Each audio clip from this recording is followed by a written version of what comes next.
Hi everybody, as we gather here again on the 33rd Sunday of Ordinary Time. This is the last Sunday for Green Vestments. Next Sunday will be the end of the church year, the Solemnity of Christ the King. Sunday after that is the first Sunday of Advent, the beginning of the new church year, and before long we'll be getting ready for Christmas. Today we've been doing some updates on our computers in our parish center. So in the pretty good joke book, I found a nice little computer joke here. Abraham decided to upgrade his PC to Windows 10, and Isaac couldn't believe it. He said, "Dad, your old PC doesn't have enough memory." And Abraham said, "My son, God will provide the RAM." And because I'm in a good mood today, here's another little quip. Why is there an expiration date on sour cream? In this last installment of my 5-part series on Trust God, I'm going to speak about trusting in God completely. Trusting in God completely. First of all, we talked about trusting God in our prayer. I'm happy that many of you are taking up the challenge to pray at least 10 minutes a day, some of you a little bit more than 10 minutes. We heard trusting in God in your marriage and family, trusting God in your job, in your calling, trusting God in our giving. So if we just sum up all of that, we come to trust God completely in every phase of our lives. We might be familiar with the Divine Mercy picture of Jesus. Jesus has his hands extended, the rays of light are coming from his wounded side, and at the bottom of the picture it says, "Jesus, I trust in you." But then really, do you and I really trust in God? Or are we still not surrendering? Are we still holding back something? Yeah, if we're honest, there are parts of our lives that we cling to and we don't want to surrender totally. But that's what trust is all about. And it's always going to be a lifelong process. It doesn't happen by the 15th of November. It won't happen by the 6th of January or by Easter time, but it's an ongoing process of always trusting in the Lord. I learned trust profoundly in this coronavirus environment. So often since March, our SJV staff would sit down.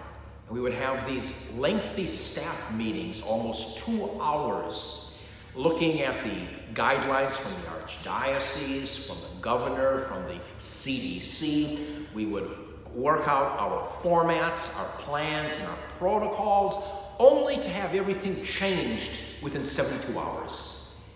And then again, we'd sit down, we'd do our planning, only to have that again changed in another 72 hours. It was frustrating as heck. I'm sure you experienced that too, at your job or even in your daily life. But then I began to realize, no, I need to trust in God and just let go, just surrender. Just as they do in 12-step groups like Alcoholics Anonymous, Gamblers Anonymous, Overeaters Anonymous. You just have to surrender. And you know, sometimes we don't want to do that because, as I said, we like to hold things back. But trust is ultimate surrender. And yes, even trusting God in how we entertain ourselves. The movies we go to, the sporting events we are interested in, because sometimes even those things can become idols in our lives. Sometimes with our entertainment, sometimes our children play the violent video games, or we go and see movies that are kind of morally questionable. Remember the old saying, would you want your grandma to know that you were looking at that or doing that?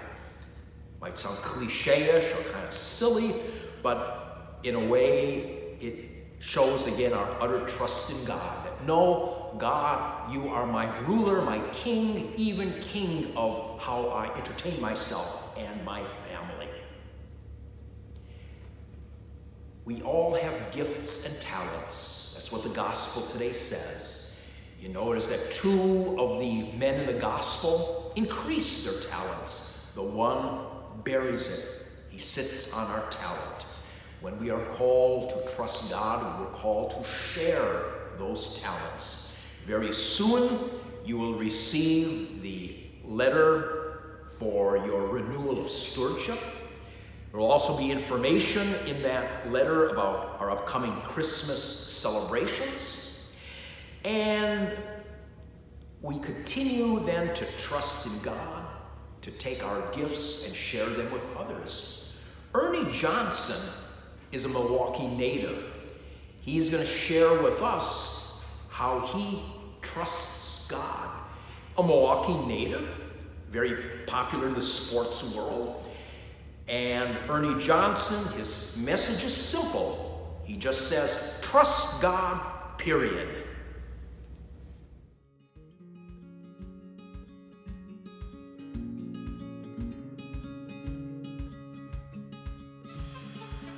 He's one of the most respected broadcasters in sports. Best known for the 9-time Emmy Award-winning Inside the NBA, with co-hosts Charles Barkley, Kenny Smith, and Shaquille O'Neal. We're just like 4 guys sitting around in a living room watching a game. A lot of times the guy who's loudest gets heard. Much of the show's appeal lies in its offbeat, unscripted nature led by Ernie, who in another unscripted moment gave me a tutorial tying his signature bow tie. So this is the trademark NBA bow tie here. Yeah, this is pressure now.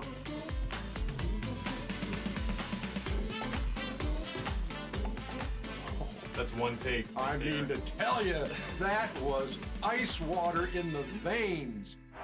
Ernie Johnson gives up a center field single to Campanella. Ernie Johnson Sr. was a major league pitcher and later became the voice of the Atlanta Braves on TBS, giving Ernie Jr. a front row seat to baseball and a love for sports. You go down to the field and you're hanging out in the batting cage and Hank Aaron is asking you how your Little League team is doing. It was pretty good. Good morning, now 8:25 and 40. Ernie would follow in his father's footsteps, not in baseball, but in broadcasting, working his way up through small market stations. That's when he met Cheryl. The two married and were on their way to an idyllic life. In 1990, Ernie got his big break when TNT asked him to become the NBA host. On the outside, it would appear that we've got it all. And I've kind of followed my script at that point.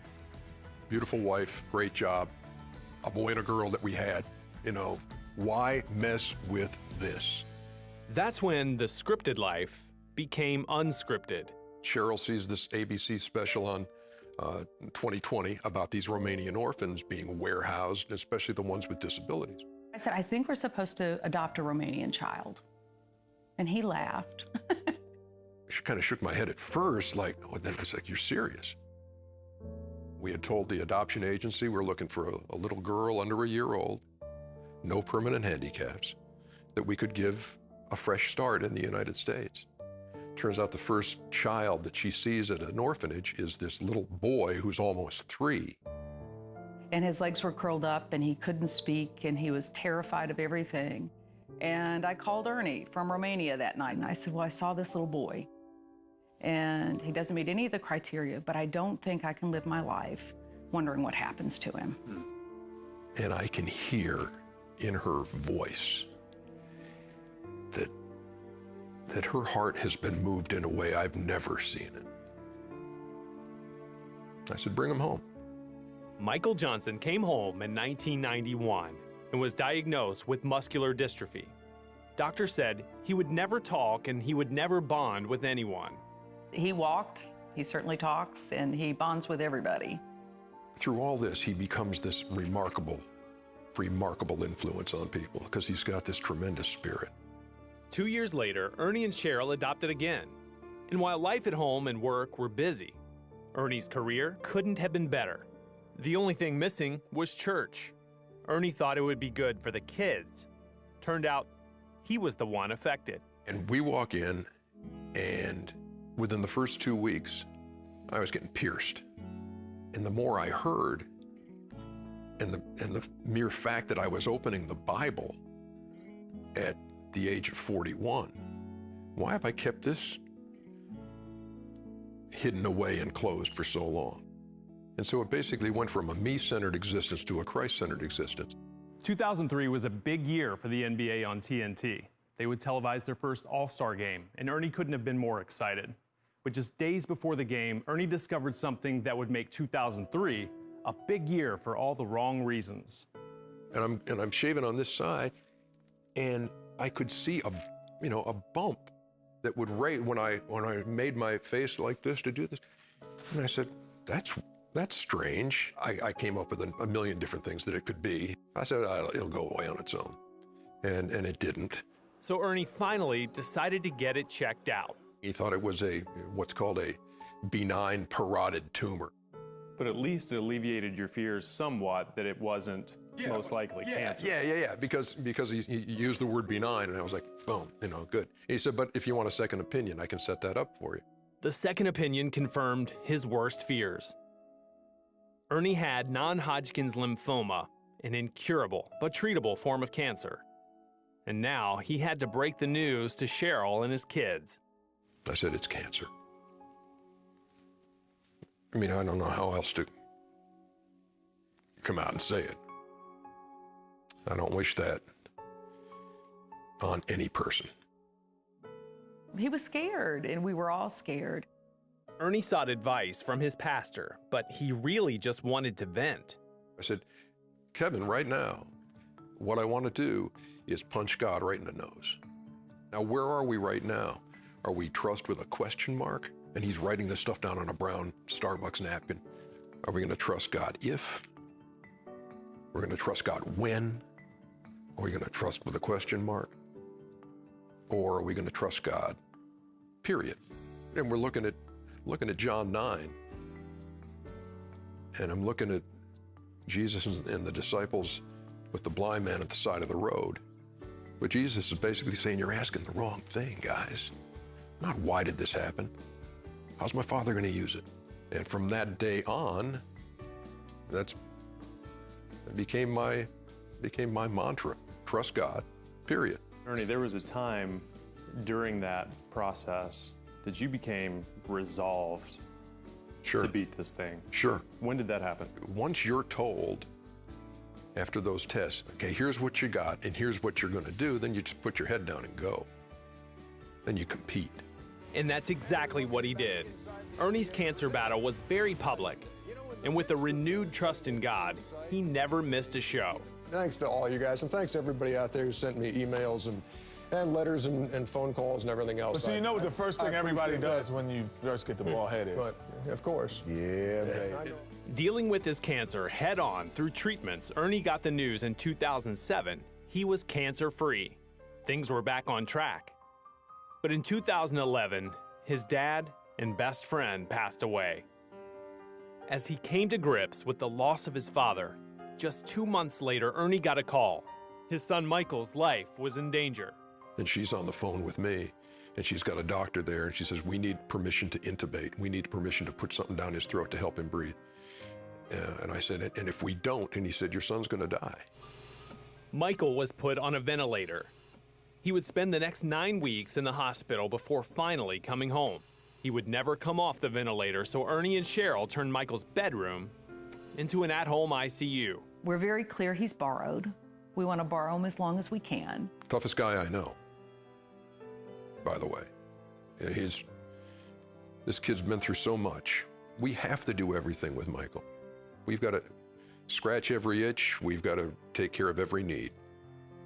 And for us, there's something that is deeply spiritual there, because you wake up in the morning to serve. And while Cheryl and I have, went into the whole adoption thing saying maybe we can do something for somebody else to give them a better life, he's done more for us than we've done for him. When I see the impact Michael's had with his limited capabilities, when I look at my own personal episode with cancer. This is another page in this story that God's written for my life. When you've seen what he's done in the past, say, okay, I'm going to trust again. I'm not going to trust if. Hey, God, if this test comes back okay, you and me, we're boys. It's not a question mark, not a comma, not an if, not a when. It's trust God, period. Well, thank you for participating in this 5-part series on trusting God. If you missed any of these series, you can go on our parish website to view them. It brought me great joy and gratification to prepare this series for you. We thought from our stewardship perspective that it was good to have a unified message across the board in all of our liturgies. And we pray that you might indeed really, really trust God, or as Ernie Johnson says, trust God, period. God bless you.